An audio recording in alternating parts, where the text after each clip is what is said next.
सर्वांना नमस्कार. दीपोत्सवाच्या हा 11 वर्ष आहे.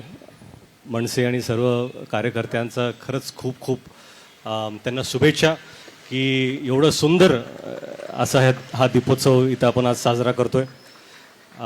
आमचे मित्र राज ठाकरेजी यांचं खरंच मी खूप आभारी आहे की त्यांच्यामुळे मला आज ही संधी प्राप्त होते की मी आज ज्यांना आपण ब्लॉकबस्टर जोडी असं म्हणतो त्यांना काही प्रश्न विचारायचे, म्हणजे मला तुम्ही संधी दिली त्याबद्दल खूप खूप आभार.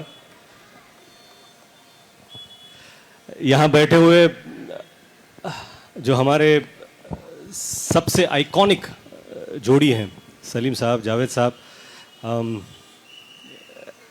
ये तो मेरा सौभाग्य है कि मैं आपके बाजू में बैठकर आपसे कुछ सवाल पूछ रहा हूँ. और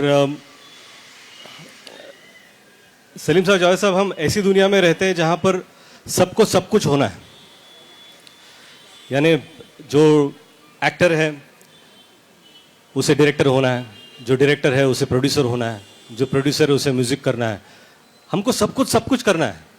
लेकिन आप दोनों आइकॉनिक राइटर्स हैं, स्टोरी, स्क्रीन पे, डायलॉग्स. आप दोनों ने सिर्फ यही पकड़ा. आपको कभी ऐसा नहीं लगा कि हमें भी आगे जाकर स्क्रिप्ट डायरेक्ट करनी चाहिए? क्योंकि जब भी आप स्क्रिप्ट लिखते थे इतने डिटेल में आप लिखते थे कि किसी भी डायरेक्टर को ज़्यादा सोचने की ज़रूरत नहीं होती थी. उसी में लिखा होता था कि कैमरा कहाँ पर रखा गया है.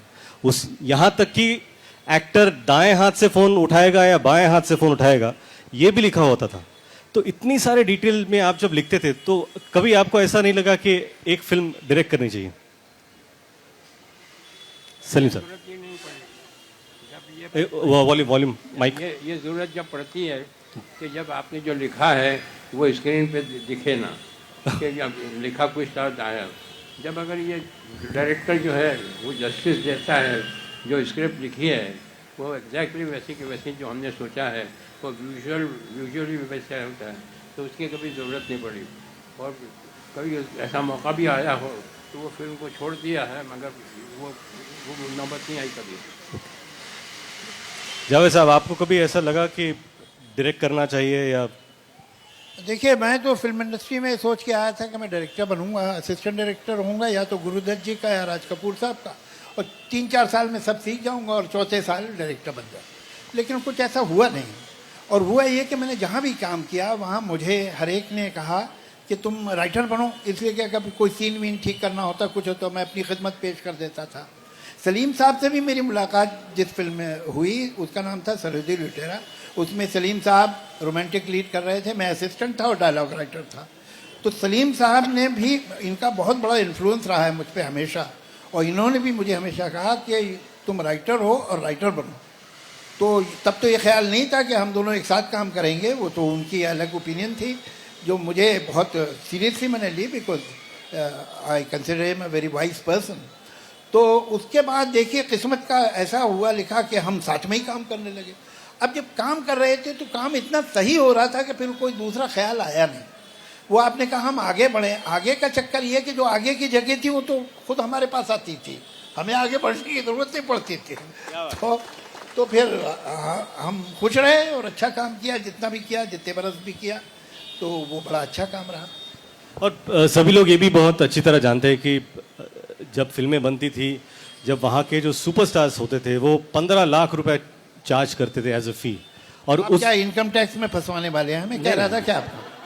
नहीं, खुल के बताइए क्या पसंद करेंगे आप, सीबीआई, ईडी और इनकम टैक्स? क्या चाहेंगे आप आए? मैं सिर्फ यही पूछना चाहता हूँ ये कि 15 लाख क्या है? हमें तो पता नहीं है, इतने पैसे हमने कभी देखे नहीं. आपकी नीयत ठीक नहीं लग रही है. आपकी नीयत ठीक नहीं लग रही है. आप अंदर करवाना चाहते हो. आप गरीब राइटर्स का मजाक उड़ा रहे हैं. मैं सिर्फ पूछना चाहता हूँ कि बिल्कुल आप अंदर करवाना चाहते हो कि जिस दौर में सुपरस्टार्स को 15 लाख मिलते थे, उसी फिल्म के लिए सलीम जावेद साहब को 25 लाख रुपए मिलते थे. ये जो दौर राइटर्स का था, ऐसा कुछ नहीं है, इनकी मोहब्बत है, समझे आप. ये हमारी फाइलें खुलवाना चाह रहे हैं, वो होगा नहीं. और हमें कभी नहीं मिले ऐसे, गलत बात.